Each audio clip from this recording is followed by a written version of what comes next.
Nós vamos abrir aí a Bíblia, esteja aí com ela aberta a partir do capítulo 1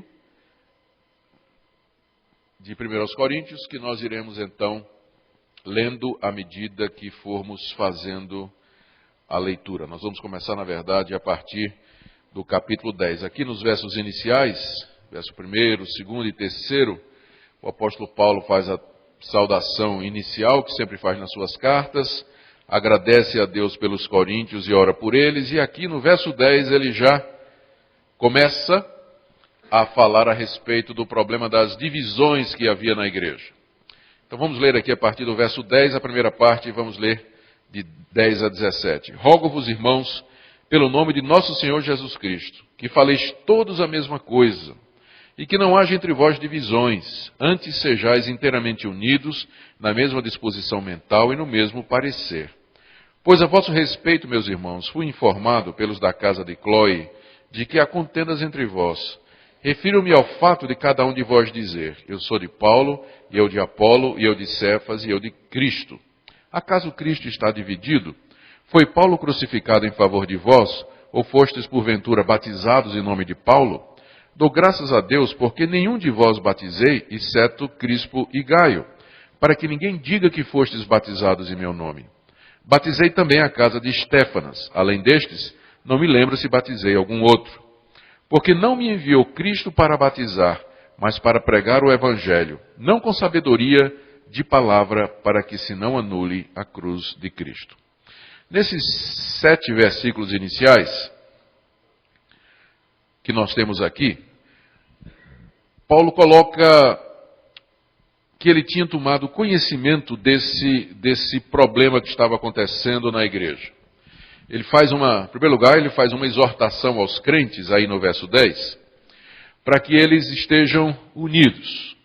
E é uma exortação muito poderosa. Veja como ele diz, rogo-vos, irmãos, pelo nome de nosso Senhor Jesus Cristo.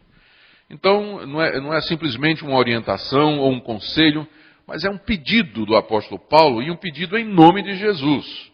Tal a importância da igreja pensar a mesma coisa, da igreja estar unida nessas questões. Veja o que ele diz, olha, eu quero que vocês falem todos a mesma coisa.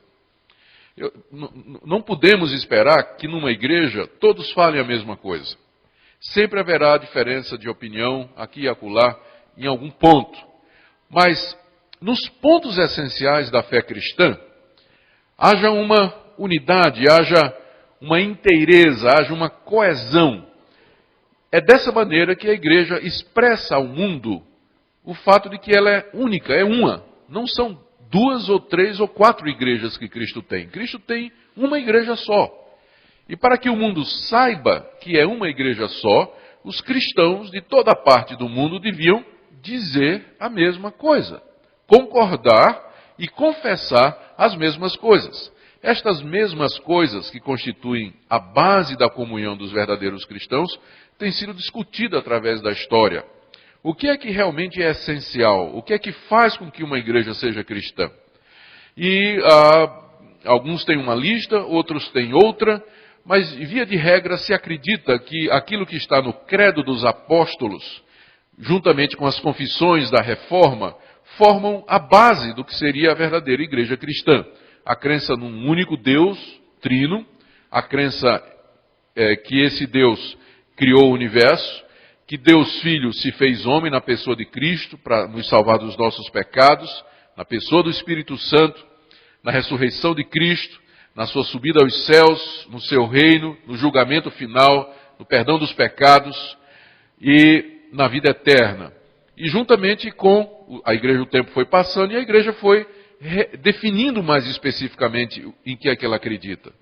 Então, por causa dos problemas que aconteceram na Idade Média, ela, além ao credo apostólico, ela adiciona a questão da salvação pela fé, sem as obras da lei, pela graça somente, Cristo como único mediador, a Bíblia como sendo a única regra de fé e prática, e o desejo de glorificar a Deus acima de tudo, como sendo o objetivo final da igreja. Então, essas coisas, elas formam a base da unidade da igreja, e mesmo que nós sejamos de diferentes denominações, mas onde Cristo e onde a palavra de Deus são abraçados de todo o coração, conforme nós temos nesses credos, ali nós temos a expressão verdadeira da Igreja de Cristo Jesus. Então, a orientação da Bíblia é para que os cristãos procurem preservar essa unidade, falem todos a mesma coisa.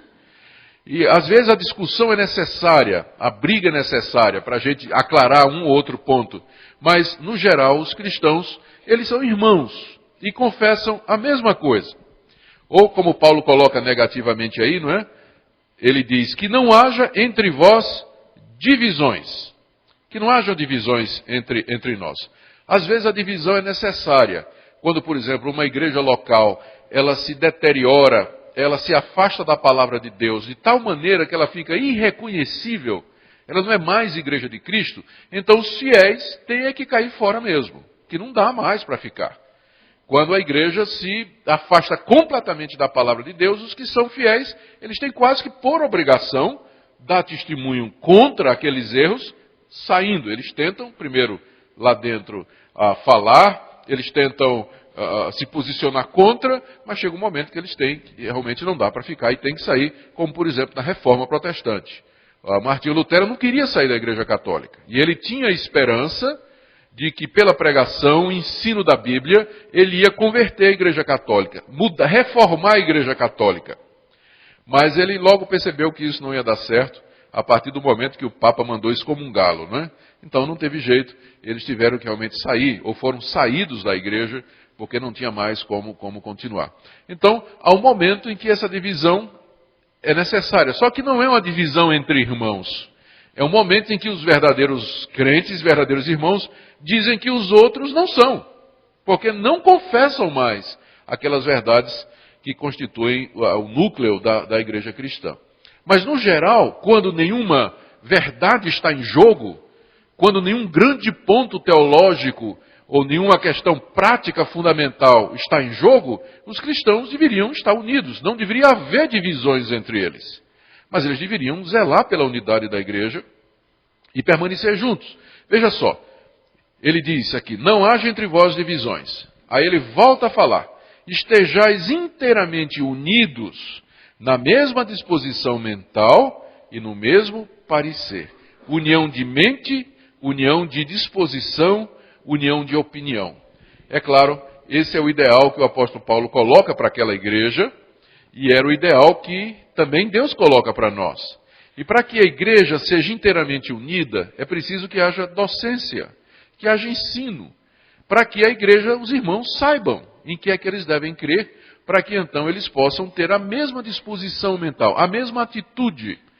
Então veja só essa exortação. A palavra divisão aqui, só chamando a sua atenção, é uma palavra interessante. No grego é a palavra cisma, ou cisma no grego, que significa as rasgaduras. É um termo que é usado para as rasgaduras de um vestido. Então, a igreja dividida pode ser comparada a uma roupa que foi rasgada, foi dilacerada por forças opostas, uma puxando para um lado, outra para o outro, e rasgou o tecido. É isso que o termo divisões significa, é a figura que evoca na língua grega que Paulo usa aqui. Então, primeiro nós começamos com essa exortação da busca pela unidade, unidade de parecer, a mesma disposição mental, que digamos sempre todos a mesma coisa. A unidade da igreja é preciosa e ela tem que ser mantida a todo custo, ou pelo menos dentro das nossas possibilidades. E em seguida o apóstolo Paulo diz por que é que ele está dizendo isso. Ele explica por que é que ele está pedindo isso à igreja de Corinto. E a razão é que ele foi informado aí por alguém da família de Chloe, nós não sabemos quem é essa senhora, que é um nome feminino. Então, essa senhora, Chloe, da família dela, algumas pessoas chegaram até Éfeso, onde Paulo estava, e contaram que a igreja de Corinto estava dividida, que a igreja não tinha unanimidade, que os cristãos, em vez de ter o mesmo parecer e a mesma opinião, eles estavam brigando entre si. E Paulo tomou conhecimento disso. Ele tomou conhecimento. Ele foi informado de que há contendas entre vós. Essa palavrinha contendas é a palavra que vai aparecer lá em Gálatas capítulo 5, quando Paulo diz, ora, as obras da carne são conhecidas. E aí ele dá uma relação, e lá para o fim você vai encontrar a mesma palavra grega que é usada aqui para contendas. Então, havia contendas, brigas, discussões entre os irmãos da igreja de Corinto. E sobre o que é que eles estavam discutindo? Eles haviam formado 4 grupos dentro da igreja. Paulo diz, cada um de vós diz assim, eu sou de Paulo, e eu de Apolo, eu de Cefas e eu de Cristo. 4 grupos. A igreja, em vez de ser uma só, na verdade, era 4 igrejinhas dentro da igreja. Havia, em primeiro lugar, o grupo de Paulo. Paulo, com certeza, não aprovaria um fã-clube no nome dele. Ele não aceitaria isso. A culpa aqui não é desses líderes. Nenhum desses líderes andou promovendo, fazendo tietagem ou tentando fazer discípulos para o seu nome. Mas, independente, às vezes, do desejo dos líderes, se forma fã-clube em torno daquele nome. E fizeram um fã-clube de Paulo. Eu sou de Paulo. Paulo é o maior pregador, é o grande apóstolo dos gentios, é o homem de Deus. Não tem ninguém que pregue melhor, não tem ninguém que tenha tanta sabedoria como o apóstolo Paulo. Não é ruim nós gostarmos de determinados pregadores. Não é ruim, não. Nós, na verdade, precisamos até de modelos. Paulo frequentemente diz, sede meus imitadores, como eu sou de Cristo. Então nós precisamos de modelos. O problema não é esse. O problema é quando nós exaltamos estas pessoas a ponto de não podermos aprender de mais ninguém. Tem gente que é seguidor de pastor fulano de tal, missionário fulano de tal, do teólogo fulano de tal, e não aprende com mais ninguém. O problema não é isso, que não é errado nós termos os nossos autores e líderes prediletos. Errado é quando nós deixamos de falar uns com os outros, ou de ter comunhão uns com os outros por conta disso. Que era o problema aqui. O grupo de Paulo estava tendo contenda com o grupo de Pedro. Era o grupo que gostava do apóstolo Pedro, que era o líder do colégio apostólico em Jerusalém. Havia o grupo de Apolo, que foi o pastor que veio depois de Paulo. Um grande pregador, eloquente pregador, que fez também admiradores lá na igreja de Corinto. Então, o problema da igreja de Corinto, as divisões não eram nem por questões doutrinárias, mas era culto à personalidade. Eles elegeram estes nomes como sendo seus ídolos, como sendo pessoas especiais, formaram grupos ao redor a ponto de não se comunicar mais com os outros. Talvez haja um pouco aqui de briga teológica por detrás, embora nós não saibamos. Não há diferença teológica crucial entre Paulo, Pedro e Apolo. Eles eram pregadores, apóstolos, menos Apolo, que ensinavam a mesma verdade do Evangelho. Não há diferença substancial entre eles. Portanto, esses grupos aqui não eram tanto grupos teológicos, mas era mesmo de culto à personalidade, de gostar, de tietagem, né? Eu gosto dele, eu sou fã de fulano de tal, de Pedro não, Apolo não, e aí então eles estavam já brigando entre si por conta do apego que eles tinham aos os seus líderes. E temos aqui então o grupo de Cristo, que nós não temos certeza do que é. Ontem eu fiz uma sugestão de que era o grupo mais perigoso de todos, era o grupo de Cristo. Porque esse grupo, ele dizia que não era de Paulo, não era de Pedro, nem de Apolo, mas ele era de Cristo, reivindicando uma exclusividade espiritual e uma relação especial com Deus, que os colocava acima dos outros. Pelo menos o pessoal de Paulo, Apolo e Pedro e Cefas aceitava a liderança humana, acatava a autoridade que Deus havia colocado na igreja. Mas o pessoal de Cristo não aceitava não, eles só aceitavam mesmo se reportar diretamente a Jesus, sem se submeter ao ensino ou à orientação ou à autoridade apostólica. Então talvez fosse esse o quarto grupo e o grupo mais complicado. Então, era essa a situação da igreja. Igreja rachada por conta desse apego dos coríntios a esses líderes, de uma forma quase que doentia, e exaltando esses líderes humanos e glorificando esses líderes humanos em detrimento dos outros. Em seguida, Paulo, ele exorta os crentes, não é? Eu esqueci de passar isso aqui, ele tomou conhecimento das contendas, identifica os grupos e agora ele se isenta de responsabilidade. Ele aqui como que diz assim, olha, isso está acontecendo, mas não era isso que eu queria. Aliás, eu até tomei precauções para que isso não acontecesse na igreja. Ele diz que não batizou ninguém e diz que ele foi enviado para pregar a cruz de Cristo Jesus. Veja só como ele pergunta aos crentes. Meus irmãos, Cristo está dividido para vocês estarem divididos aí? Por que vocês dizem, eu sou de Paulo? Paulo foi crucificado em favor de vocês?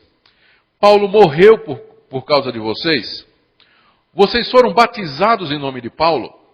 Donde a gente aqui tem uma ideia de que esses grupos também se formaram de pessoas que foram batizadas por cada um. Quem sabe a turma de Paulo era a turma que dizia assim, eu fui batizado pelo apóstolo Paulo. A turma de Pedro, eu fui batizado por Pedro. A turma de Apolo dizia, eu fui batizada por Apolo.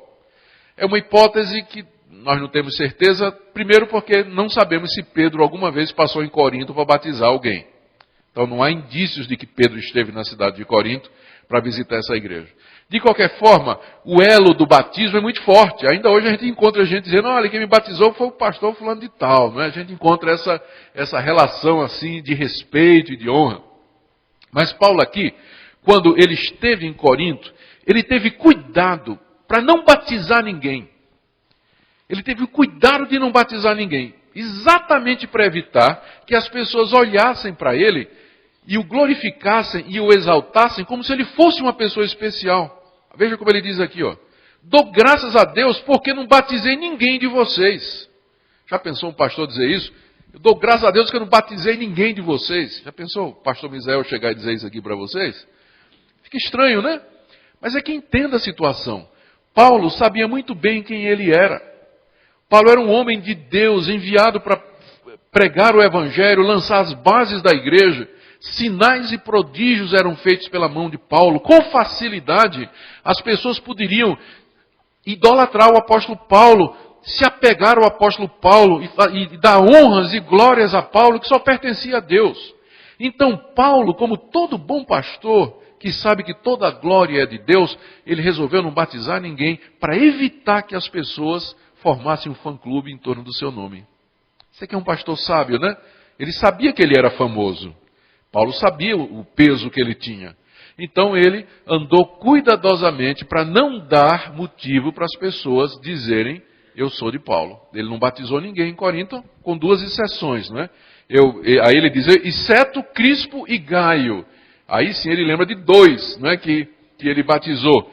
E ele diz que não batizou exatamente para ninguém diga que foi batizado em nome de Paulo, né, para evitar esse rolo todo. Batizei também a casa de Estéfanas. Então aí ele lembrou de mais um. Eu também batizei a casa de Estéfanas. Além destes, não me lembro se batizei algum outro.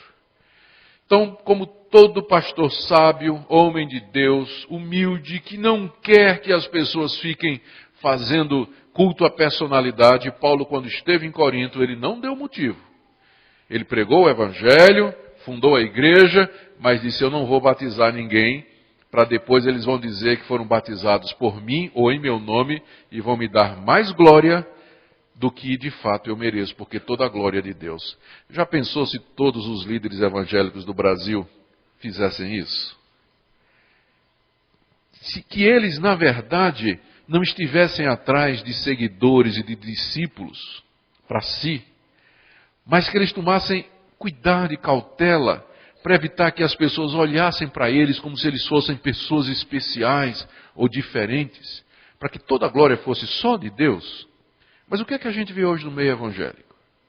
As pessoas até se autopromovem, se autochamam de apóstolos, de bispos, tem pai apóstolo agora, pai apóstolo, se autodenominam de pastores, fazem shows, aparecem exatamente para atrair as multidões. O culto e todo o ministério deles gira em torno da sua figura, da sua pessoa, que é cuidadosamente mercantilizada. Há um marketing forte em cima da figura, do nome.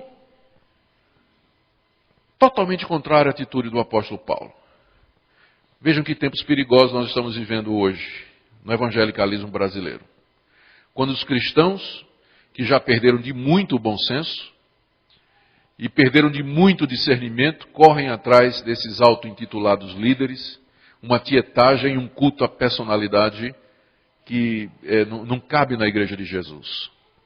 Porque o que é que são esses líderes? O que é que somos nós? Somos apenas servos de Deus e toda a glória tem que ser dele. Paulo lembra aqui no verso 17, a sua missão.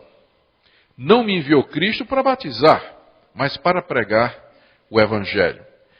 Se o batismo era o motivo pelo qual as pessoas estavam se apegando a Paulo, ele lembra, olha, Deus me enviou, não foi para estar batizando assim, para formar um grupo em meu nome. Embora o batismo faça parte da missão bíblica. Mas a missão principal de Paulo era pregar o Evangelho. Foi para isso que Deus o mandou. É para isso que Deus chama os líderes, para pregar o Evangelho. Os pastores são chamados para pregar o Evangelho. E não para formar grupos em torno do seu nome. E o que acontece, frequentemente, é que quando eles têm um grupo em redor deles, suficientemente forte, eles saem e começam a sua própria igreja, ou a sua própria denominação.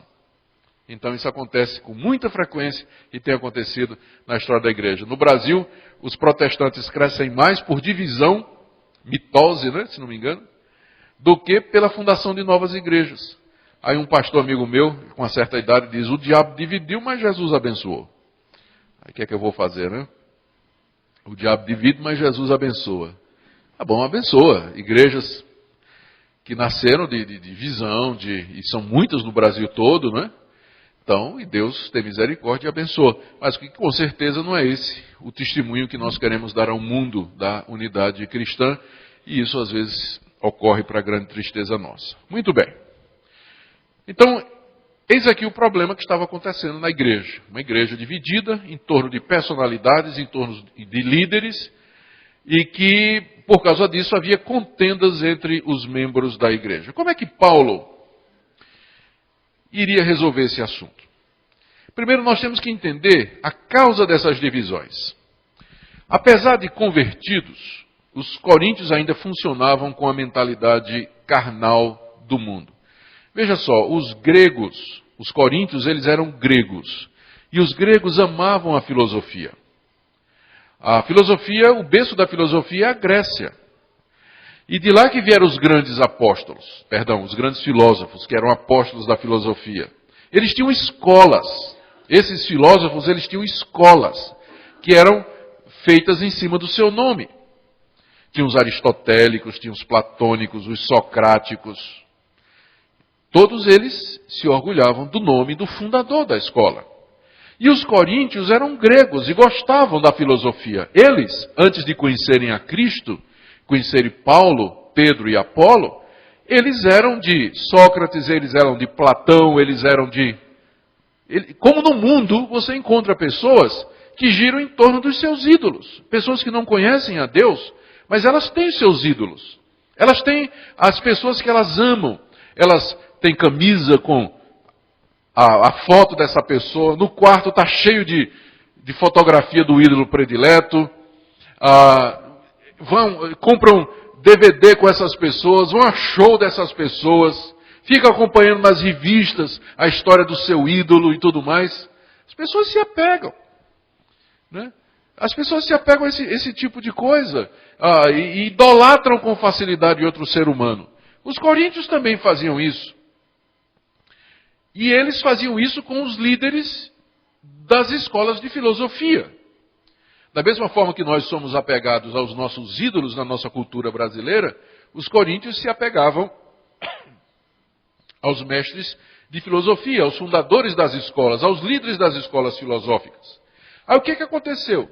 Eles entraram na igreja, se converteram, foram convertidos, mas leva um tempo até que os novos convertidos aprendam, até que os novos convertidos mudem a mentalidade, a maneira como a cabeça deles funciona. Então, às vezes, uma pessoa é crente, entrou na igreja, mas ela ainda pensa, a maneira dela pensar ainda é igual ao tempo de antes. E o que é que os coríntios fizeram então? Eles transferiram a veneração que eles tinham com aqueles mestres filosóficos para os mestres da igreja. E agora pararam de venerar aqueles grandes mestres filosóficos e passaram a venerar Paulo, Pedro, Apolo. E outros líderes, são só esses três que são mencionados, talvez haja outros, havia outros lá, nós não sabemos. Então é fácil entender. Agora, quando eles faziam isso, eles não estavam compreendendo as implicações da cruz de Cristo. Não estavam compreendendo que o caminho de Deus para a salvação não foi exaltar o homem, mas simplesmente humilhar o homem. A resposta de Deus para o mundo perdido não foi mandar um filósofo sábio, cheio de argumentações e poderes, mas mandar um carpinteiro pendurado numa cruz. Mandar alguém de natureza humilde, que morreu uma morte vergonhosa, servindo de escândalo e de tropeço, exatamente para derrubar os poderosos e sábios, mas atrair os humildes. O caminho de Deus é diferente. Aquilo que Deus exalta é geralmente aquilo que o mundo despreza. E aquilo que Deus despreza é geralmente aquilo que o mundo exalta. E nós vemos isso claramente aqui. A atitude dos coríntios era uma atitude oposta à cruz do Calvário. Como é que eles poderiam estar exaltando os líderes quando o Salvador deles morreu pendurado numa cruz, vaiado pela multidão, que dizia: crucifica-o, crucifica-o, fora com esse, queremos Barrabás? Então é totalmente incompatível com o espírito cristão nós termos líderes que nós apupamos, que nós glorificamos, que nós exaltamos. É completamente contrário ao espírito cristão, não tem nada a ver. Os coríntios eram carnais, eles eram imaturos, eram crianças em Cristo. Eles não tinham compreendido o evangelho ainda. E é nessa linha aqui que Paulo vai abordar o problema e oferecer soluções. Vamos ver então os princípios colocados por Paulo para abordar esse problema das divisões. O princípio básico é esse, é a cruz de Cristo. A cruz de Cristo representa um golpe final de Deus na arrogância humana. E, portanto, na igreja de Cristo não pode haver glória para o homem. Toda glória tem que ser de Deus. Portanto, aquelas divisões, elas eram totalmente contrárias ao espírito cristão. Veja como ele começa, aí do verso 18 a 25, falando sobre a cruz de Cristo. Nesses versos que nós vamos ler agora, Paulo faz um contraste entre a sabedoria desse mundo e a sabedoria de Deus. Ele fala como os filósofos desse mundo, os sábios desse mundo, tentaram encontrar a Deus e simplesmente chegaram a lugar nenhum. Por quê? Porque o próprio Deus confundiu a sabedoria dos entendidos. O próprio Deus confundiu a sabedoria desse mundo por causa da vaidade dos filósofos. Mas então qual é a verdadeira sabedoria?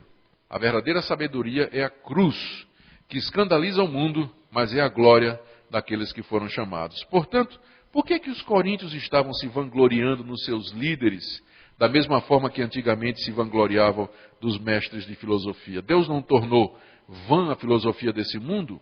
Deus não destruiu a sabedoria dos filósofos? Então por que essa atitude dentro da igreja? É isso que Paulo vai dizer aqui a partir do verso 18, acompanha a leitura. Certamente a palavra da cruz é loucura para os que se perdem, mas para nós que somos salvos é o poder de Deus, pois está escrito: destruirei a sabedoria dos sábios e aniquilarei a inteligência dos instruídos. Onde está o sábio? Onde o escriba? Onde o inquiridor deste século? Porventura não tornou Deus louca a sabedoria do mundo? Visto como na sabedoria de Deus o mundo não o conheceu por sua própria sabedoria, aprove a Deus salvar os que creem pela loucura da pregação. Porque tanto os judeus pedem sinais, como os gregos buscam sabedoria. Mas nós pregamos a Cristo crucificado, escândalo para os judeus, loucura para os gentios. Mas para os que foram chamados, tanto judeus como gregos, pregamos a Cristo, poder de Deus e sabedoria de Deus. Porque a loucura de Deus é mais sábia do que os homens, e a fraqueza de Deus é mais forte do que os homens. Percebem aqui nesses versos como Paulo faz uma comparação entre a sabedoria do mundo e a sabedoria de Deus. A sabedoria do mundo é expressa através dos filósofos. Vamos voltar aqui. Ele fala aqui, olha, a sabedoria do mundo é expressa através do sábio, do escriba, do inquiridor, do pesquisador, do cientista. Aí Paulo pergunta: onde é que estão eles? Eles chegaram a alguma conclusão? Eles nos levaram ao conhecimento de Deus? Esses filósofos todo o entendimento deles, porventura, nos ajudou a conhecer a Deus? Se você dá uma olhadinha na filosofia grega, na filosofia antiga, tem muita coisa boa que a gente pode aprender com eles. Mas a verdade é que cada um deles diz uma coisa diferente. Eles não conseguem chegar a Deus. A tentativa do homem, pelo raciocínio, de alcançar a Deus é nula. Ele não consegue chegar a Deus. Você só pode conhecer a Deus através de revelação. Se Deus revelar, se Deus iluminar o seu entendimento, se Deus se revelar a você. Mas se você chegar ao conhecimento de Deus pelo seu raciocínio, pelo seu cálculo mental, pela sua acuidade intelectual, você jamais chegará. Eles estão tentando. Paulo pergunta, onde é que está o sábio? Cadê o escriba? Cadê o pesquisador? Há séculos que eles vêm tentando entender o mundo. E até hoje eles não sabem as respostas. Quem nós somos, de onde viemos e para onde vamos. Até hoje eles não sabem essa resposta. E ficam imaginando qual é a origem de tudo, como é que tudo funciona. Quem é Deus? Se Deus existe. Ficam tateando no escuro, porque o raciocínio, a mente sozinha, sem a luz da revelação de Deus, jamais vai chegar ao conhecimento verdadeiro das coisas. Não vai. E aí então, Paulo pergunta, onde é que está esse pessoal? E ele diz, ele pronuncia aqui o juízo de Deus sobre a sabedoria do mundo, dizendo, Deus tornou louca a sabedoria desse mundo. Você encontra cada filósofo, cada cientista dizendo cada bobagem, cada loucura a respeito de Deus. Agora mesmo saiu um livro do famoso Richard Dawkins, um grande ateu, né? É o maior ateu vivo hoje, em que o título do livro é Deus, o Delírio. O original em inglês é The God's Delusion, quer dizer, o delírio que as pessoas têm de imaginar que existe um Deus. Esse livro acaba de ser publicado em português, já tem resposta escrita pelos nossos teólogos, está sendo publicado pela editora Vida, aliás, Mundo Cristão, está saindo a resposta, o delírio de Dawkins. Dawkins é o nome do autor, né? Então já estamos respondendo ao contrário. Mas eles dizem cada bobagem. Deus tornou louca a sabedoria do mundo. Não é para desprezar o que o mundo nos oferece em termos de conhecimento da natureza. Por isso que nós estudamos, vamos para a universidade, nós aprendemos uma série de coisas importantes e que são comuns a crentes e descrentes. Mas o verdadeiro conhecimento de Deus, Deus tornou louca a sabedoria desse mundo. Deus confundiu a cabeça dos filósofos. Aqui, olha. E aí o que é que ele fez? Veja aí o verso 21. Como, na sabedoria de Deus, o mundo não conheceu a Deus pela sua própria sabedoria, o que é que Deus fez? De que maneira Deus se revelou? Deus tomou uma decisão. Ele disse, eu vou salvar o mundo, não mostrando sabedoria, conhecimento, poder e glória. Mas Deus resolveu fazer uma coisa. Ele resolveu salvar os que creem pela loucura da... Deus podia ter inventado ou imaginado qualquer outro meio de se apresentar ao mundo.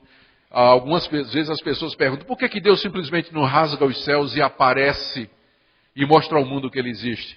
Ele podia fazer isso, mas é que Ele fez uma decisão.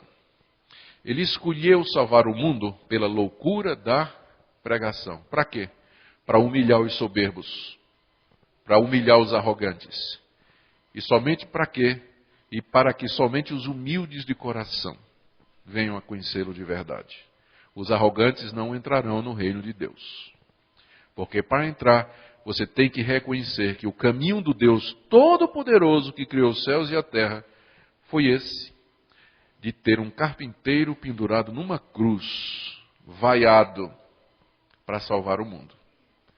Que loucura, não é? Um homem pendurado numa cruz, num local abscôndito, desconhecido, lá no antigo Oriente Médio, um paizinho desse tamanho, na região chamada Judéia, de uma família desconhecida, lá vem aquele que é o Salvador do mundo, mandado por Deus, que loucura! Mas foi esse o caminho de Deus, para humilhar os sábios, para quebrantar os arrogantes, para tornar em loucura essa sabedoria que tenta chegar a Deus e não chega. Porque os judeus, o que é que os judeus sempre tiveram atrás? Os judeus sempre quiseram sinais. Moisés, faz um sinal para nós. Por que é que Deus não resolve esse problema dessa maneira? Cristo, faz um sinal para nós, mostra um sinal. Sempre os judeus estavam atrás do sobrenatural. E quando Deus lhe dá em resposta o Cristo crucificado, eles rejeitam. E os gregos sempre buscaram a filosofia. Quando Paulo esteve no Areópago falando a respeito de Cristo para os filósofos e da ressurreição, eles vaiaram Paulo. Ah, depois disso nós vamos te ouvir outra vez. Não, isso é bobagem que você está falando.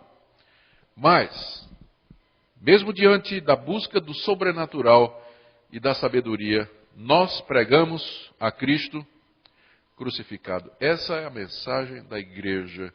Cristo crucificado, que é escândalo para os judeus até hoje e loucura para o mundo, para os gentios. Continua sendo loucura. Mas para os que foram chamados por Deus, tanto judeus como gregos, Cristo é o poder de Deus e a sabedoria de Deus. Porque a loucura de Deus, mesmo no acesso de loucura, Deus é mais sábio do que os homens. Paulo está falando figuradamente, né? Mesmo que dê um acesso de loucura em Deus, ainda assim, na sua loucura, Deus é mais sábio do que os homens. E a fraqueza de Deus, que é o Cristo pendurado na cruz, é mais forte do que os homens. Então aqui o primeiro ponto de Paulo. É como se ele dissesse o seguinte: meus irmãos, na hora que vocês estão glorificando Paulo, glorificando Pedro e glorificando Apolo, vocês estão agindo contrário à sabedoria de Deus. Qual foi a sabedoria de Deus? Foi exaltar alguém para ser o salvador do mundo? Foi aplaudir alguém porque é um grande líder? Não, o que é que Deus fez com esses homens cheios de si, que procuram discípulos? Deus aniquilou a sabedoria deles. Qual foi o caminho de Deus?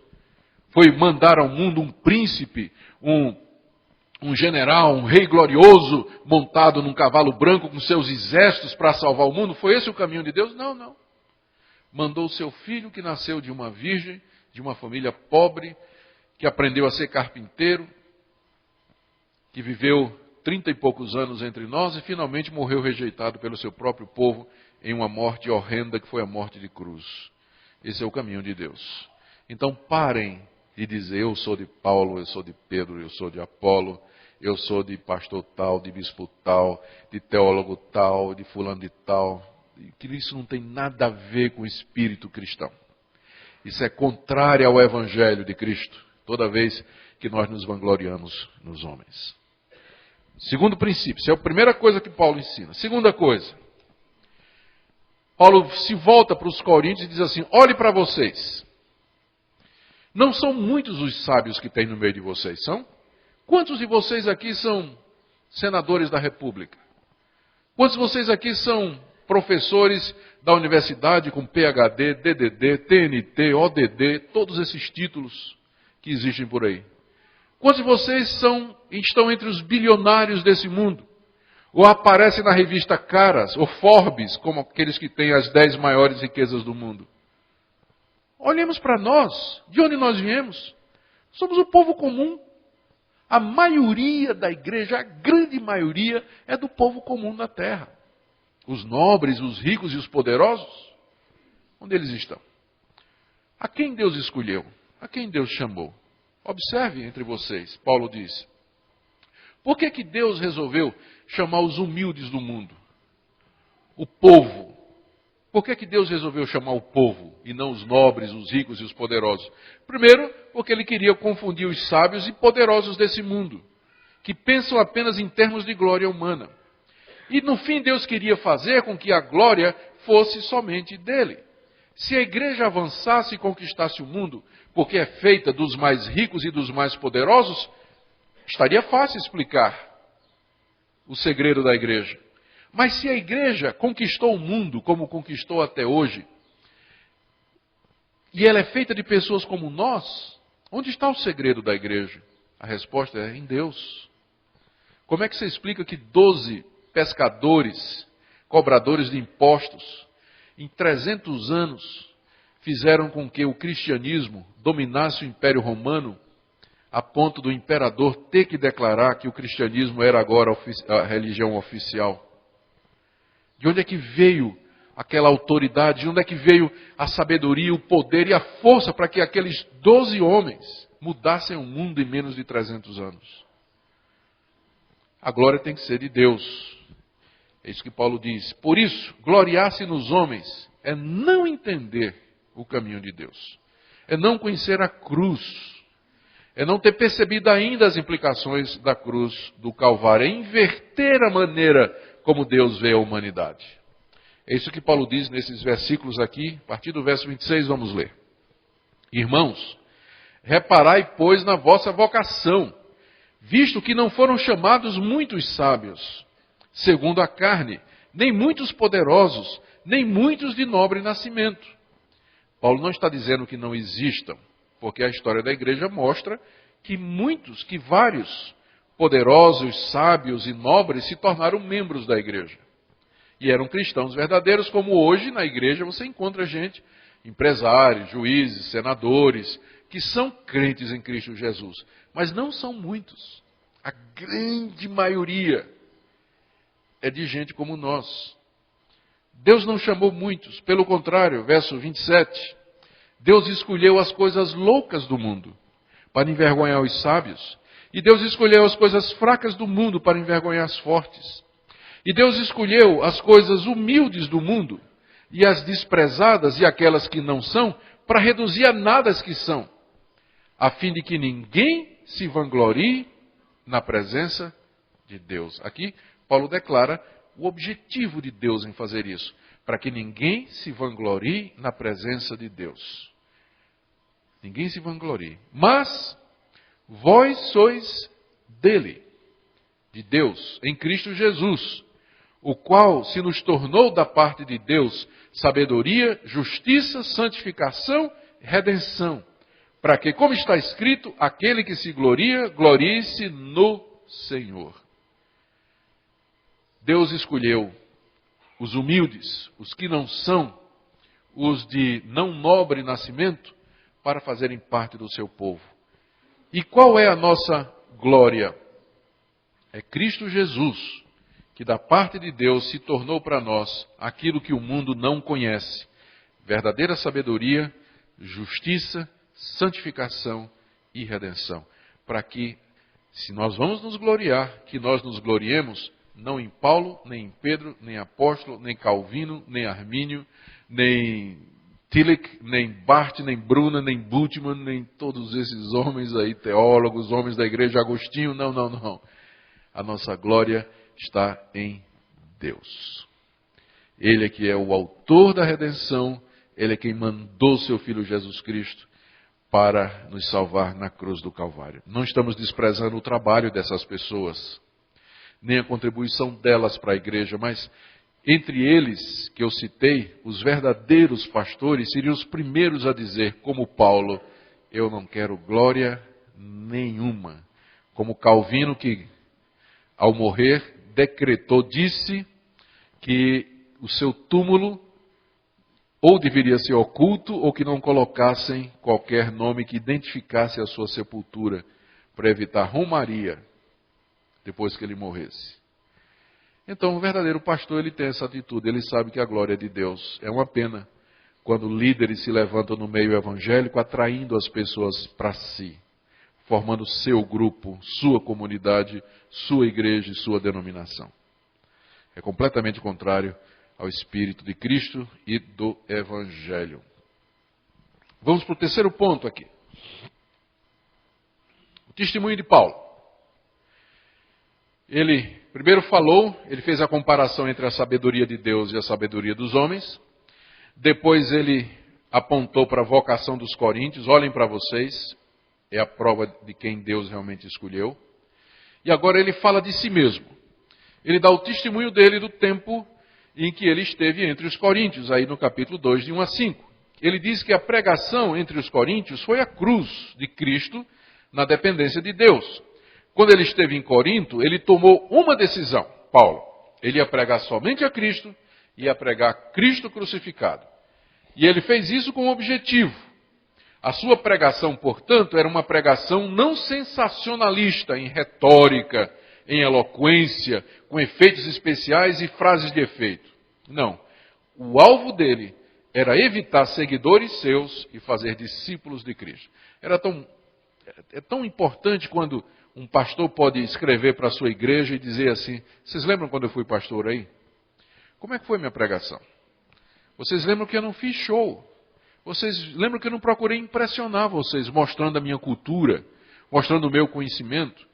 Eu não fiz, minha pregação e meu ensino não era assim, em retórica, usando argumentos especiais, gelo seco, música de fundo, todos os efeitos que hoje as pessoas costumam fazer para a multidão embevecida a olhar assim em adoração aquele pregador e aquele líder. Paulo, quando esteve na igreja, ele não usou de nada disso. Na verdade, ele poderia até ser tido como um pregador desprezível, que não se comunicava muito bem, não havia nada de sensacional a respeito da sua pregação. Mas ele fez isso de propósito, porque ele não queria que os crentes, que as pessoas se convertessem com base na sua pessoa, Paulo. Mas ele queria que as pessoas tivessem fé em Deus. Porque quando o pregador se torna o centro, Cristo sai do centro. Cristo deixa de ser o alvo das atenções e passa a ser o desempenho do pregador, a performance dele, a cultura dele, o conhecimento dele. E as pessoas até acabam entrando na igreja, mas por causa daquele pregador. E na hora que aquele pregador sai de cena, as pessoas saem da igreja. Nós queremos que a igreja esteja cheia, mas de pessoas que estão ali pelos motivos corretos. Que a igreja esteja cheia de pessoas que estão ali, porque de fato elas compreenderam o Evangelho de Cristo Jesus. É o que Paulo diz aí no capítulo 2 agora. Já vencemos o capítulo 1. Coríntios tem 16 capítulos, né? Só falta mais 15 capítulos, mas já vencemos um. Vamos entrar no capítulo 2. E eu, irmãos, veja só, Paulo dizendo para a igreja: quando fui ter convosco, anunciando-vos o testemunho de Deus, não o fiz com ostentação de linguagem ou de sabedoria, porque decidi nada saber entre vós, senão a Jesus Cristo e esse crucificado. E foi em fraqueza, temor e grande tremor que eu estive entre vós.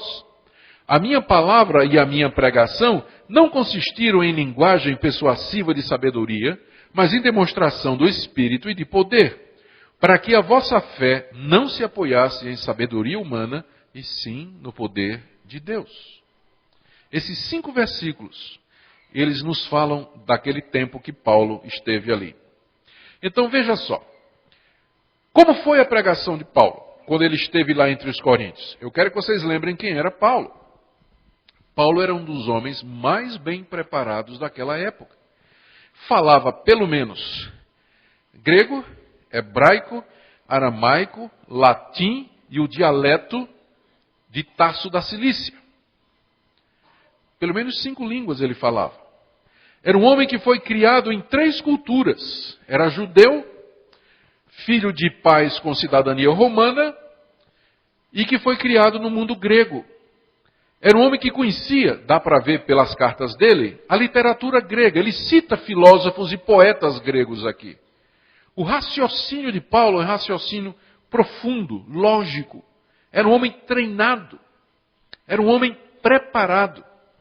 Agora, quando esse homem chegou em Corinto, que observou a predisposição que os coríntios tinham de idolatrar as pessoas, ele tomou uma decisão. Veja o que ele diz aí no verso 1. Quando eu cheguei aí, para anunciar o testemunho de Deus, eu não fiz isso com ostentação de linguagem ou de sabedoria. Ou seja, eu não me apresentei, não tentei atrair vocês mostrando a minha cultura, todo o meu conhecimento. Não. Paulo tomou uma decisão. Qual foi a decisão? Aí verso 2, olha. Eu decidi nada saber entre vocês. Eu decidi passar por um ignorante. Eu decidi não mostrar a vocês o meu conhecimento e a minha cultura. Porque minha mensagem era uma coisa só: Jesus Cristo e a sua cruz. Foi isso que eu preguei no meio de vocês. E aí, foi em fraqueza, temor e grande tremor que eu estive no meio de vocês. Então não era um Paulo arrogante, um Paulo que queria domínio sobre o povo, não. Era um Paulo que estava tremendo diante de Deus, temendo diante de Deus, pregando a palavra de Deus com toda humildade e simplicidade. Ele, aqui no verso 4, ele recapitula a pregação. A minha palavra e a minha pregação não foi em linguagem persuasiva de sabedoria. Gente, existem técnicas de retórica que nos ensina, nós comunicadores, a usar frases de efeito que poderia fazer vocês chorar e 2 minutos depois fazer vocês estarem morrendo de rir. As palavras manipulam as emoções e as pessoas sabem usar frases, contar histórias, ilustrações, usar gestos, comunicação, de maneira que afeta as suas emoções. Os sofistas daquela época, que eram os filósofos ambulantes, como é que eles ganhavam a vida?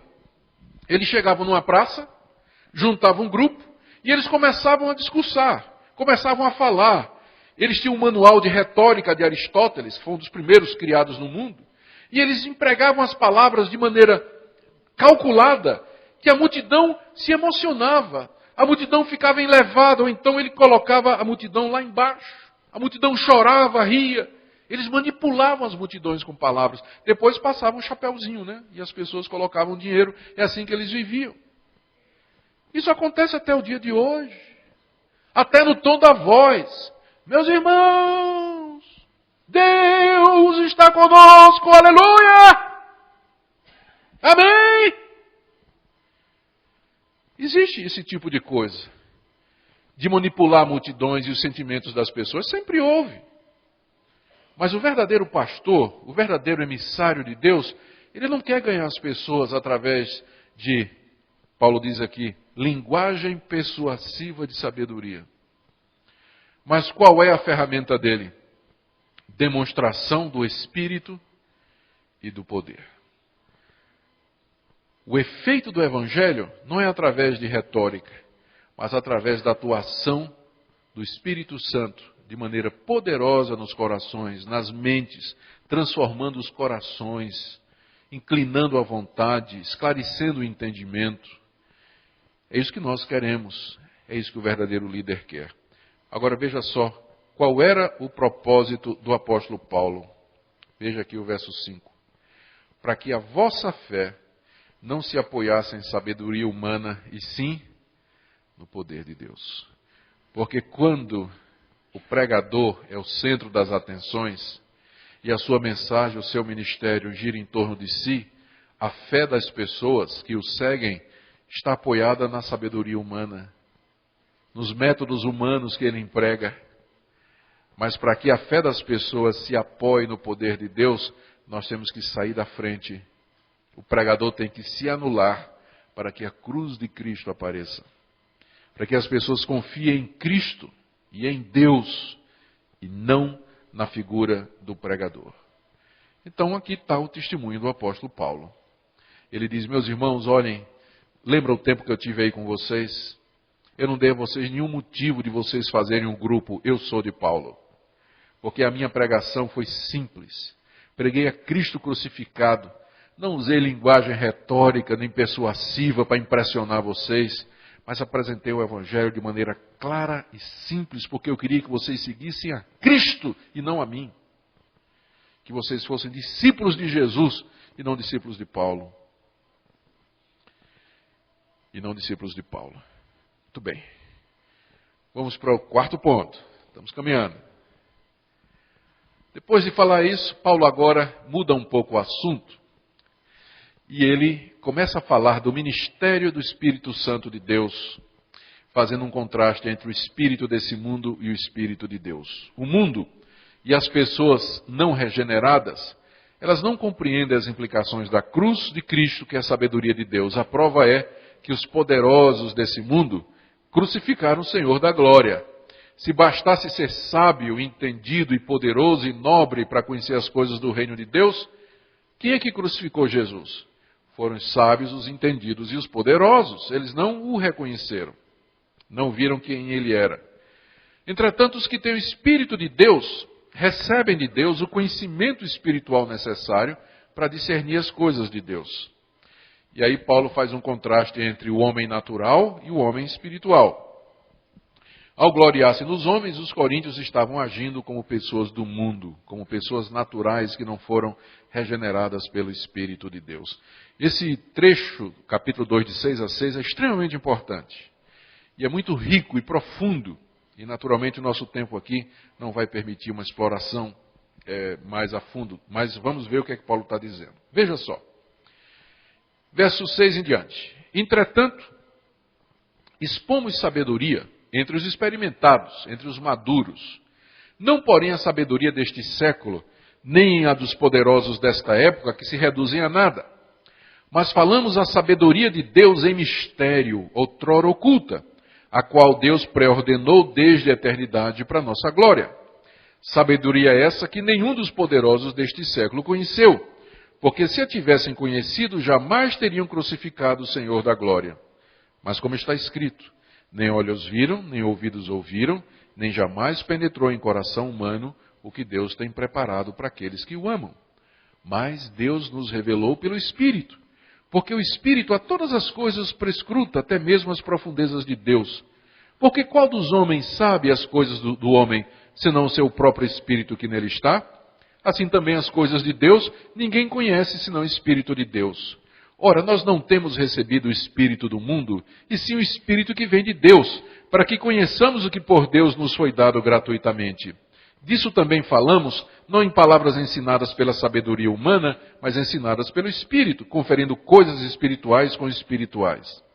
Ora, o homem natural não aceita as coisas do Espírito de Deus, porque lhes são loucura, e não pode entendê-las porque elas se discernem espiritualmente. Porém, um homem espiritual julga todas as coisas, mas ele mesmo não é julgado por ninguém. Pois quem conheceu a mente do Senhor que o possa instruir? Nós, porém, temos a mente de Cristo. Aqui Paulo está fazendo um contraste entre a compreensão do mundo e a compreensão de Deus. Entre a maneira, entre a percepção que as pessoas do mundo têm e a percepção daqueles que são de Deus. E a diferença é gritante. Começa aqui, com relação ele faz a comparação entre a sabedoria de Deus, outra vez, ele volta a fazer aquela comparação entre a sabedoria de Deus e a sabedoria do mundo. Aqui no verso 6, Paulo diz assim, todavia, eu tenho uma sabedoria para pregar. Não é que eu não tenho um conhecimento para pregar. Só que essa sabedoria é para os experimentados, os maduros, os que são de Deus, os que já cresceram. Não é o caso dos coríntios. Os coríntios não estavam entendendo nada. Mas para aqueles maduros, os experimentados, Paulo tem uma sabedoria. Mas não é essa sabedoria do mundo, né? Nem a dos poderosos dessa época. Mas a sabedoria que Paulo tem para ensinar é a sabedoria de Deus em mistério, oculta, que Deus predestinou desde a eternidade para a nossa glória. Ele está falando de Cristo, que é o mistério de Deus, e que Deus preparou antes do mundo ser feito para a glória do seu povo. Esse é o mistério do Evangelho. E Paulo está pronto para pregar esse mistério. Só que apenas os experimentados e maduros podem compreender a cruz e tudo o que ela representa. Carnais e mundanos como os coríntios, eles não estavam entendendo nada. Eram como crianças que estavam brigando. Nunca compreenderam o Evangelho plenamente. Não é que não eram crentes, mas eram crianças em Cristo. Eles não eram amadurecidos. Daí essa vaidade com relação aos homens. Mas a sabedoria de Deus em mistério, que o mundo não pode conhecer, é Jesus Cristo. O mundo não conhece. Como ele diz aí no verso 8, essa sabedoria que nenhum dos poderosos desse mundo conheceu, que é Jesus. Porque se tivessem conhecido, eles não teriam crucificado a Jesus. Quando a sabedoria de Deus, o mistério de Deus se revelou no palco da história, que foi Cristo encarnado, o que é que os sábios e poderosos fizeram? Crucificaram. Não reconheceram. O mundo não pode conhecer as coisas de Deus, os mistérios de Deus. Rejeitaram o próprio Deus quando Deus veio a esse planeta. Mas isso já está escrito, olha. Nem olhos viram, nem ouvidos ouviram, nem jamais penetrou em coração humano o que Deus preparou para aqueles que o amam. Esse verso não está falando do céu, não. Eu sei que você já leu esse versículo e pensou que ele estava falando do céu. Não está falando do céu, está falando de Cristo. O contexto é claro. Está falando do mistério de Deus que é Cristo. Então, os olhos não viram, ouvidos não ouviram, e ao coração humano jamais penetrou aquilo que Deus preparou para os que o amam, que é o mistério de Cristo. Cristo, nosso Salvador, nosso Redentor. O mundo não conheceu. Olho humano jamais viu, ouvidos humanos jamais ouviram. E nem subiu ao coração deles. Isso aí Deus revelou para quem? A quem esse mistério foi dado? Deus nos revelou pelo Espírito Santo. As coisas de Deus não podem ser conhecidas pelo raciocínio e pela esperteza humana. A prova disso é que o mundo rejeitou a Cristo. Mas Deus revela quem é Cristo. Deus revela o seu plano de salvação pelo seu Espírito Santo. Por que o Espírito Santo? Porque é o Espírito Santo que conhece a mente de Deus. Assim como, verso 11, só o homem sabe o que é que está dentro dele, não é? O seu Espírito é que sabe, assim também as coisas de Deus ninguém conhece. Só o Espírito de Deus é que sabe as profundezas de Deus. É por isso que esse Espírito Santo pode revelar a cada um de nós a mente de Deus, o propósito de Deus, abrir o nosso entendimento para que a gente entenda esse plano maravilhoso que foi Jesus vir ao mundo morrer numa cruz por nós. Se o Espírito Santo não nos revelar isso, não iluminar o nosso entendimento, nós não saberemos. Ora, queridos, nós não recebemos o Espírito do mundo, desse mundo que não tem Deus, mas nós recebemos o Espírito que vem de Deus. Todo cristão verdadeiro recebeu o Espírito que vem de Deus, para que nós conheçamos aquilo que por Deus nos foi dado gratuitamente. Que bênção! Nós podemos através do Espírito Santo conhecer todas estas coisas que Deus nos deu gratuitamente. Porque o crente não recebeu o Espírito do mundo. Ele tinha o Espírito do mundo antes, mas ele recebeu de Deus aquele Espírito que conhece as profundezas de Deus e nos comunica o conhecimento de Deus. O verdadeiro crente entende o Evangelho. Ele entende a cruz. Ele entende o caminho de Deus. E dessas coisas, veja só, verso 13, é destas coisas que nós falamos, não em palavras ensinadas pela sabedoria humana, porque elas não podem transmitir os mistérios de Deus, mas falamos coisas ensinadas pelo Espírito Santo, comparando ou conferindo coisas espirituais com coisas espirituais. É isso que os crentes fazem quando leem a Bíblia, quando conversam entre si, quando estão ouvindo uma pregação, eles estão conferindo coisas espirituais com espirituais, as coisas de Deus. A sua mente está engajada em coisas santas e raciocínios celestiais que estão fora de cogitação para aquele que não tem o Espírito Santo. Que é o que ele diz no verso 14, olha. O homem natural, a pessoa do jeito que ela nasceu e veio ao mundo, ela não aceita as coisas do Espírito de Deus porque são loucura e não pode entendê-las porque elas se discernem espiritualmente. Você pode ensinar o Evangelho a vida toda para uma pessoa e ela nunca vai compreender, a não ser que o Espírito de Deus ilumine o seu entendimento, a não ser que Deus abra os olhos, a não ser que Deus toque no coração. Porque ninguém se torna crente porque quer. Nós nos tornamos crentes porque Deus nos chamou e abriu os nossos olhos e revelou-nos a Jesus Cristo. Porque por nós mesmos, nós jamais chegaríamos ao conhecimento das coisas de Deus, porque estas coisas são espirituais. E só quem tem o Espírito de Deus é que pode compreendê-las. O homem natural não aceita as coisas do Espírito de Deus, porque são loucura. Porém, nós não somos naturais. O homem espiritual, aquele que tem o Espírito de Deus, ele julga todas as coisas. Ele compreende as coisas de Deus, mas ele mesmo não é julgado por ninguém, porque o mundo não entende a nossa atitude. Para nós, para o mundo, nós somos loucos, porque nós agimos baseados em outros princípios.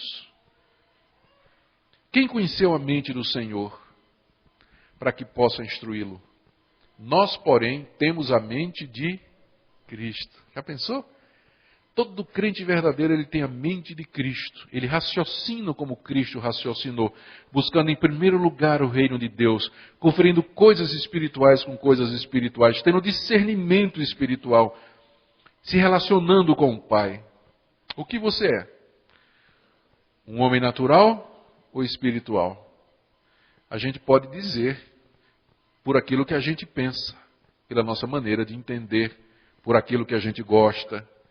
O homem espiritual que tem o Espírito de Deus, ele cogita dessas coisas. Eu estou falando aqui e você está entendendo, você está seguindo. Seu coração está dizendo, amém, é isso mesmo, é assim que eu sou, é assim que eu penso.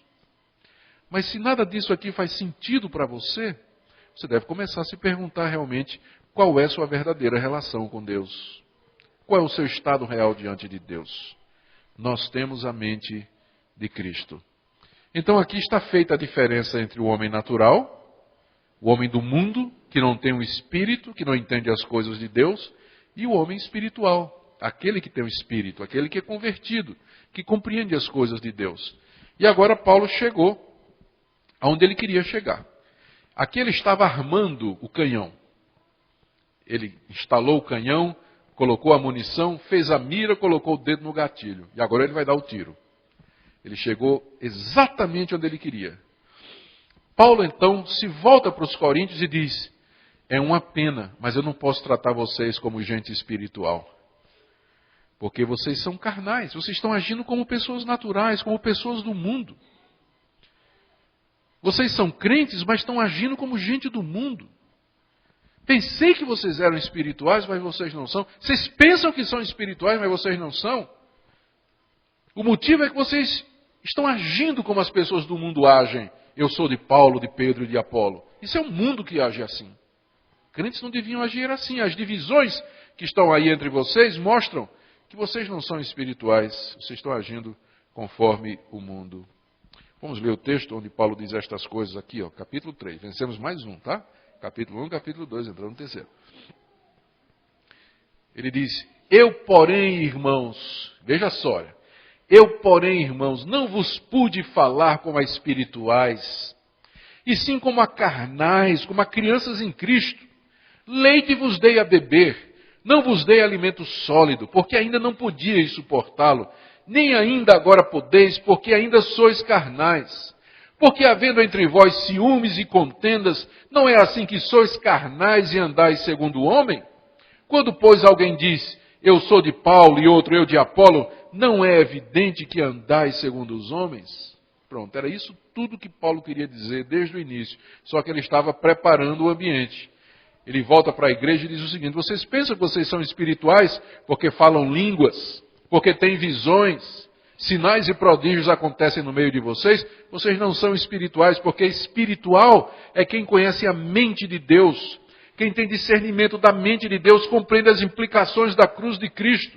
Na hora que vocês estão dizendo: eu sou de Paulo, eu sou de Apolo, eu sou de Pedro, vocês são carnais, vocês estão andando segundo os homens. Essa não é a atitude de crente. Vocês são crianças em Cristo. Era isso que Paulo queria dizer. Rodou, chegou lá. Porque, na verdade, essa era a causa das divisões. Carnalidade. Falta de espiritualidade. De compreensão da cruz. De compreensão do Evangelho. Exaltação da glória humana. Culto à personalidade. Buscar a glória para si. Todas estas motivações, elas são carnais, mundanas, terrenas, e não são motivadas pelo Espírito de Deus. Irmãos, eu não vos pude tratar como espirituais, e sim como a carnais, como a crianças em Cristo. O que seria um crente carnal? A rigor, um crente carnal é aquele que não entende as coisas de Deus. Ele pode até ser crente, mas ele age como se fosse do mundo. E é um estado que, se continua, se ele passa a vida toda assim, ele tem até que perguntar se ele é crente mesmo. Eu posso admitir que um verdadeiro crente, ele passe por um momento de carnalidade. Mas com certeza esse estado de carnalidade não é desejável. Paulo está repreendendo a igreja por conta disso. Tem gente que diz assim: eu sou crente, mas eu quero só ir para o céu. Eu não quero galardão nenhum. Então vou fazer qual é o mínimo, pastor? Qual é o mínimo que eu tenho que fazer para ir para o céu? Tem crente que é assim. Então, na hora que você faz essa pergunta, a resposta é: não tem nada que você possa fazer que vai para o céu, porque do jeito que você está indo para o outro lado. O verdadeiro crente não faz essa pergunta. Quem pergunta assim: o que é o mínimo que eu posso fazer para ir para o céu e ser salvo? Então é sinal de que nunca compreendeu absolutamente nada do Evangelho. Nada. Os coríntios estavam nessa situação. Carnais. E agora, continuando, vamos para o sexto ponto. Paulo explica quem são os líderes cristãos. Eles não eram fundadores de grupos, mas servos de Deus e da igreja. O sucesso de cada um deles vinha de Deus, conforme a vontade de Deus, portanto, não tem motivo para se gloriar. Pensa bem. Qual foi a causa do sucesso de Paulo? Foi Paulo? Não. Foi a soberania de Deus. Foi o poder de Deus agindo através de Paulo. De quem é a glória, então? A glória de Deus. E Apolo, que veio depois de Paulo, que foi pastor da igreja presbiteriana de Corinto lá, depois de Paulo, e que fez um grande ministério no meio deles. De quem é a glória? A glória é de Deus e não de Apolo. E se Pedro se tornou líder, pessoa influente, de quem é a glória? De Pedro? Não, a glória é de Deus. Quem são os líderes? Quem são os pregadores? Eles são apenas servos de Deus, são instrumentos de Deus. Você não pode se gloriar nos instrumentos. Veja como ele diz isso a partir aqui do verso 5. Quem é Apolo? Quem é Paulo? Servos, por meio de quem crestes. E isto conforme o Senhor concedeu a cada um. Eu plantei, Apolo regou, mas o crescimento veio de Deus. De modo que nem o que planta é alguma coisa, nem o que rega, mas Deus que dá o crescimento. Ora, o que planta e o que rega são um, e cada um receberá o seu próprio galardão, segundo o seu próprio trabalho. Porque de Deus somos cooperadores, lavoura de Deus, edifício de Deus sois vós. Aqui Paulo diz claramente que ele não quer glória nenhuma. Aqui ele desmistifica a visão glorificada que os coríntios tinham dos seus líderes, dizendo, gente, pensa bem, quem são estas pessoas em que vocês estão se gloriando? Eles são quem? Servos. Eles são servos de Deus para serviço de vocês. Por que vocês se gloriam nos servos? Vocês têm que se gloriar no Senhor deles. Eles são servos. Paulo é servo, Apolo é servo, Calvino é servo, Lutero é servo. Os pastores são servos da igreja, servos dos crentes. Não dominadores, mas servos. E se algum deles tem sucesso, veja só, ele diz aqui no verso 5. E isso conforme o Senhor concedeu a cada um. Se um pastor tem um ministério bem sucedido, a sua igreja está lotada, a igreja cresce, a igreja está cheia, de quem é a glória? Daquele pastor? Não. O crescimento vem de Deus, é Deus quem concede que a semente frutifique a 30, a 60 e a 100 por um. Eu plantei, diz Paulo, Apolo veio depois de mim e regou, mas o crescimento vem de quem? Vem de Deus. Você pode plantar e regar a vida toda. Se Deus não der o crescimento, não vai para lugar nenhum. Não vai para lugar nenhum. Então, por que se gloriar nos homens, nos grandes pregadores, nas grandes estrelas evangélicas, nos grandes missionários? Eles são servos, e se eles foram bem-sucedidos, foi porque Deus assim concedeu. Eles plantaram, outros regaram, mas o crescimento veio de Deus. Eu não estou dizendo que nós devemos nos conformar, por causa da soberania de Deus, a ser sempre uma igreja minúscula. Porque antes de nós dizermos que a vontade de Deus é que a nossa igreja seja minúscula, nós temos que fazer um monte de perguntas. Estamos pregando como Paulo pregava? Temos a motivação como Paulo tinha? Somos arrojados e empreendedores na evangelização como Paulo foi? Se depois que nós dissermos que nós fizemos tudo o que está ao nosso alcance dentro da estratégia bíblica para fazer a nossa igreja crescer e abrir campos missionários, e ainda assim ela não cresce, aí nós podemos dizer, a vontade de Deus é que a gente seja nanico. Mas antes de dizer que a vontade de Deus é que nós sejamos a vida toda uma igreja nanica, nós temos que perguntar se nós estamos fazendo tudo o que Deus mandou que nós fizéssemos para plantar e regar. Note que ele diz que o crescimento vem de Deus, não é verdade? Mas o que é que Paulo teve que fazer? Teve que plantar. E o que é que Apolo teve que fazer? Teve que regar. Deus dá o crescimento quando você planta e quando você rega. Agora, se você fica de braço cruzado, não planta nem rega, você acha que Deus vai dar o crescimento? Claro que não.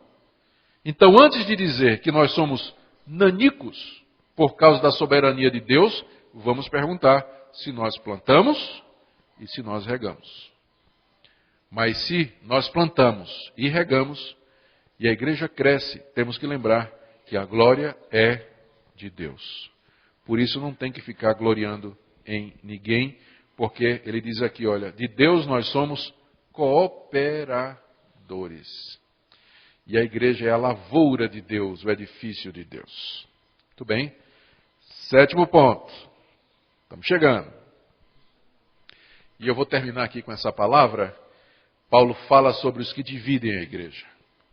E aqui, nós não sabemos ao certo, mas é provável que Paulo esteja se referindo aos líderes da igreja de Corinto. Vocês notaram que até agora Paulo não dá uma palavra para os líderes da igreja, não é? A igreja tinha pastores, presbíteros, mas Paulo não dá nenhuma palavra para eles. Talvez essa palavra seja dada aqui, de forma velada, porque aqueles líderes ou estavam contribuindo para essa divisão na igreja, ou eles não estavam fazendo nada, estavam deixando a coisa correr. E veja então o que é que Paulo diz para eles. Ele diz que a igreja de Cristo, ela foi edificada sobre o fundamento dos apóstolos, que é Jesus Cristo. E que os pastores e líderes que vieram depois dos apóstolos, eles estão edificando sobre esse fundamento que os apóstolos lançaram, que é Jesus Cristo.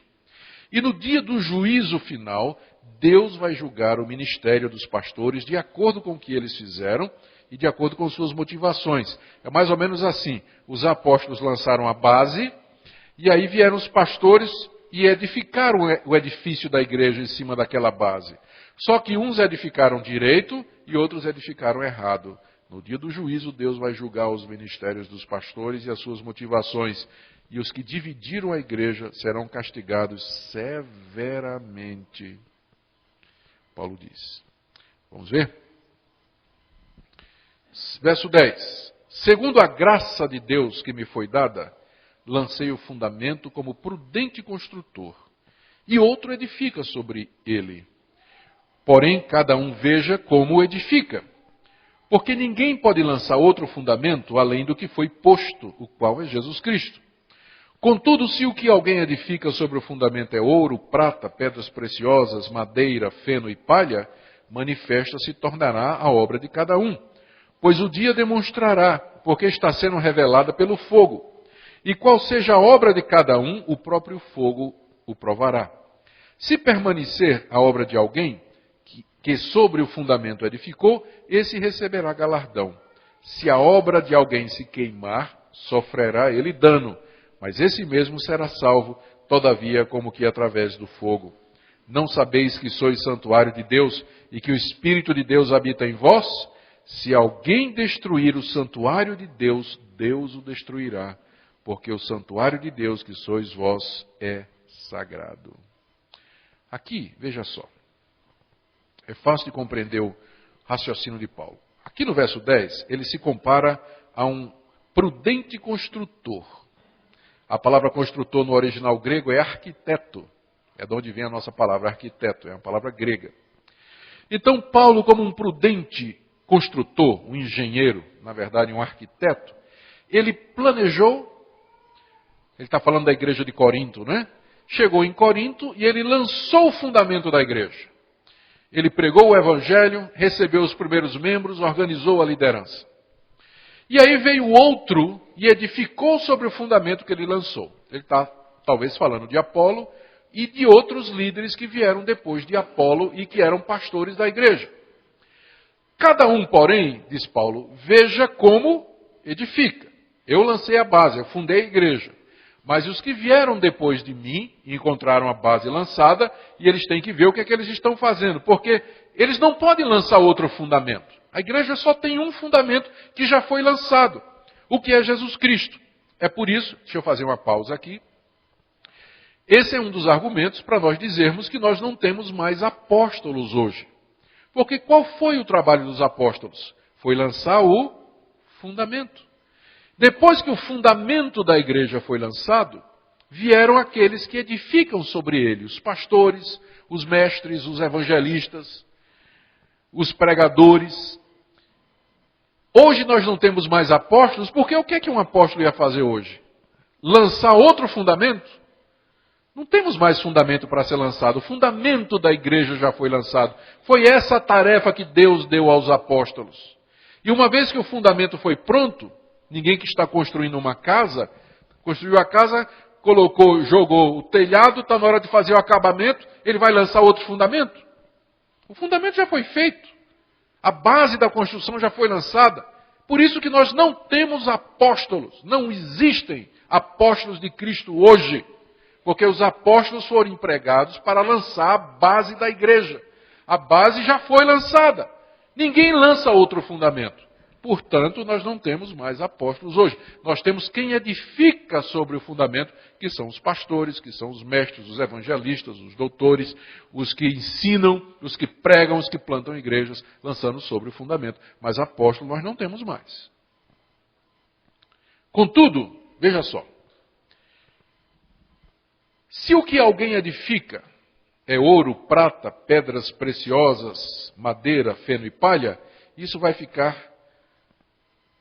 claro no dia do juízo. Quando tem um incêndio, a natureza das coisas fica à mostra.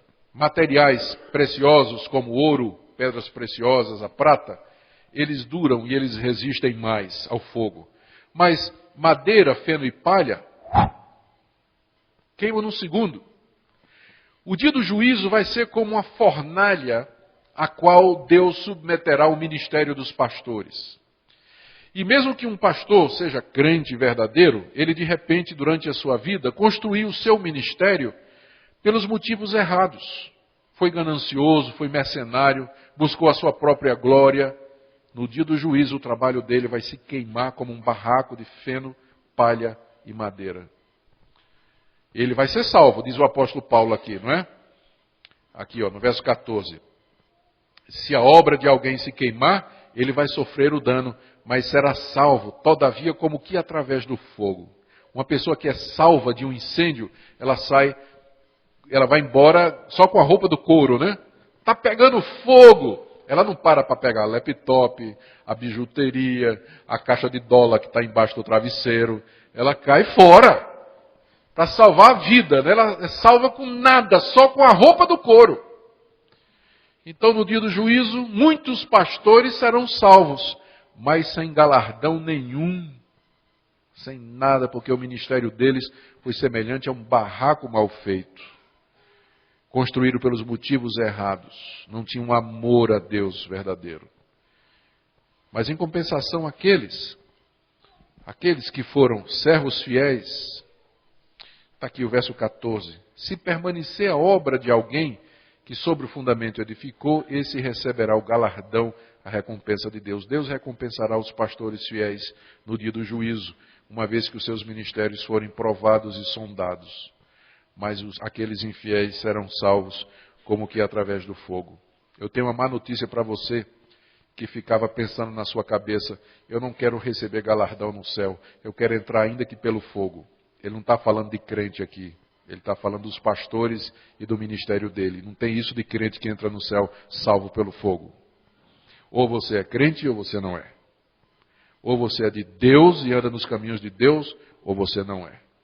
Esse negócio de você viver uma vida meia boca, né? Crente meia boca, com um pé na igreja e outro no mundo, esperando ser salvo pelo fogo. Eu espero que hoje de manhã você se desiluda dessa ideia, porque ela não existe. Esse texto aqui não está falando de você. Ele está falando da obra dos pastores, dos obreiros. E aqui não tem nenhuma conotação moral, mas tem a ver com a questão ética do ministério. E eu tenho outra má notícia também. Esse texto aqui, do verso 16, não está falando do seu corpo, não. Porque às vezes esse texto é usado para a gente parar de tomar café e Coca-Cola. Não sabeis que sois santuário de Deus e que o Espírito de Deus habita em vós? Se alguém destruir o santuário de Deus, aí o pessoal interpreta que é o meu corpo, né? Deus o destruirá, porque o santuário de Deus, que sois vós, é sagrado. Então esse versículo é muito usado, né, pelo pessoal que quer dizer, fazer dieta religiosa, né? Dizer que se a gente comer carne, imagina, logo churrasco, né? Se comer carne vermelha, tomar Coca-Cola, tomar café e feijoada, né? e tudo mais, isso faz mal e, portanto, é um pecado contra o corpo. Esse texto não está falando disso. Quando ele diz, não sabeis que sois o santuário de Deus e que o Espírito de Deus habita em vós, ele está falando da igreja, como corpo de Cristo. Se alguém destruir o santuário de Deus é a igreja. Se alguém destruir o santuário de Deus, Deus o destruirá. Ele está falando daqueles que dividem a igreja, que racham a igreja. É isso que o contexto nos mostra. Os maus pastores, os maus líderes, que rasgam a igreja como quem rasga uma peça de tecido, de vestido, que é isso que a palavra divisão significa. Deus o destruirá. É muito forte essa expressão, porque então nós teríamos que colocar debaixo do juízo de Deus centenas e milhares de pastores que através da história da igreja rasgaram a igreja. Nós queremos deixá-los nas mãos de Deus. Deus haverá de fazer o que lhe apraz. Mas esse verso, ele serve de alerta para nós. Ele serve de advertência para nós. De como Deus ama a unidade da igreja. De como Deus deseja preservar a unidade da igreja. Eu estou falando da unidade visível. E como nós devemos fazer todos os esforços para que o mundo veja que nós dizemos a mesma coisa. Veja a severidade do juízo de Deus com aqueles que destroem o seu santuário. Isso deveria nos levar a refletir. Pronto, gente, chegamos no final. Aplicações práticas. Está aqui dos versos 18 a 23. Paulo exorta os coríntios, então, terminando isso aí, a que abandonem sua maneira carnal de encarar os líderes cristãos e que cessem as divisões. Ele já havia dito isso antes. Ele diz para os coríntios, fiquem loucos. É melhor vocês serem doidos de Jesus do que sábios segundo o mundo. E ninguém se glorie nos homens. Veja só como ele diz isso aí. Ninguém se engane a si mesmo. Se alguém dentre vós se tem por sábio nesse século, faça-se de estulto, de tolo, de doido, para se tornar sábio. Porque a sabedoria desse mundo é loucura diante de Deus. Porquanto está escrito, ele apanha os sábios na própria astúcia deles. E outra vez está escrito, o Senhor conhece os pensamentos dos sábios, que são pensamentos vãos. Portanto, ninguém se glorie nos homens, porque tudo é vosso. Seja Paulo, seja Apolo, seja Cefas, seja o mundo, seja a vida, seja a morte, sejam as coisas presentes, sejam as futuras, tudo é vosso. E vós de Cristo, e Cristo de Deus. Paulo aqui termina com essa exortação. Nessa exortação ele diz mais ou menos isso. Meus irmãos, não se enganem. Não queiram ser sábios como o mundo é. Torne-se louco, louco de Jesus. Louco segundo a loucura de Deus. Faça-se estulto, aqui ó, verso 18. Faça-se estulto, tolo, para se tornar sábio. Porque a sabedoria desse mundo é loucura diante de Deus. Ele cita duas passagens, uma de Jó e de Isaías, para provar que Deus conhece os pensamentos dos sábios que são vãos. E aí vem a aplicação. Portanto, ninguém se glorie nos homens. E aqui ele dá essa frasezinha com uma razão. Porque tudo é vosso. Então veja só. Na hora que você diz assim, eu sou de Paulo, você perdeu de vista a glória do Evangelho. Você não é de Paulo. Paulo é seu. Não é isso que ele diz, ó? Tudo é vosso. Seja Paulo, Paulo é vosso. Seja Apolo, Apolo é vosso. Seja Cefas, Cefas é vosso. Na hora que você diz, eu sou de Cefas, você reduziu a glória do Evangelho. Você não é de Cefas. Cefas é que é seu. Os apóstolos são da igreja. Os pregadores são da igreja. O mundo é da igreja. A vida, a morte, as coisas presentes, sejam as futuras, tudo é vosso. Vocês são donos do mundo. E por que ficam dizendo, eu sou de fulano, eu pertenço a esse homem? Vocês não entenderam o Evangelho ainda? Vocês são herdeiros de Deus. Estes homens, eles são servos que Deus colocou na igreja. Eles pertencem a vocês e não vocês a eles. Não é gozado como o mundanismo inverte as coisas, como a maneira de Deus ver as coisas, não é? É isso que o mundo faz quando entra na igreja, quando os crentes têm uma mentalidade mundana, carnal, e deixa de ter essa disposição espiritual que o Evangelho traz. E nós de quem somos? Somos de Apolo, de Cefas, de Pedro, de Paulo? Não. Verso 23. Nós somos de Cristo. A Ele sim. A Ele nós pertencemos. E Cristo é de Deus. Que passagem maravilhosa, né? Que fala a respeito da unidade da igreja e do perigo das divisões. O que nós aprendemos então, queridos? A igreja é una. Todavia, visivelmente, ela tem sido, infelizmente, marcada por divisões e cismas. E a maior parte dessas divisões tem a ver com a carnalidade, o mundanismo, a falta de compreensão da cruz de Cristo na igreja. Somente quando a igreja baixa a um nível espiritual similar ao do mundo é que ela age como um mundo.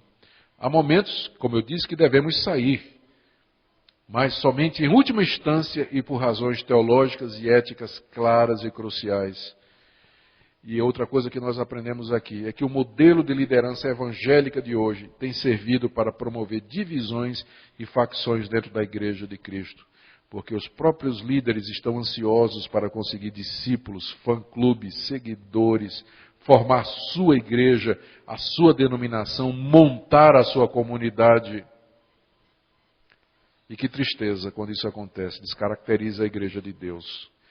Pastores e líderes são servos da igreja, pertencem à igreja e não o contrário.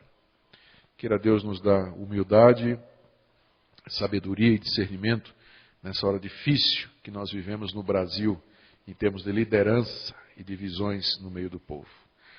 Nosso Deus, te damos graças por pertencermos à tua igreja. E pedimos perdão pelos nossos pecados, pela divisão que existe entre nós, pelos rachas, pelos cismas. Perdoa-nos, ó Deus, quando nós agimos conforme o mundo age. Perdoa-nos quando nós temos exaltado homens, nos gloriado em homens, quando toda a glória é tua. Perdão, Senhor, quando nós, pastores e líderes, queremos atrair discípulos para nós e não para ti. Perdoa-nos, Senhor, quando nós nos colocamos à frente da tua cruz, de maneira que ela desaparece. Ó Deus, perdoa-nos quando nós somos levados pelos motivos errados, por amor ao dinheiro, amor à glória, à fama, popularidade. Perdoa-nos.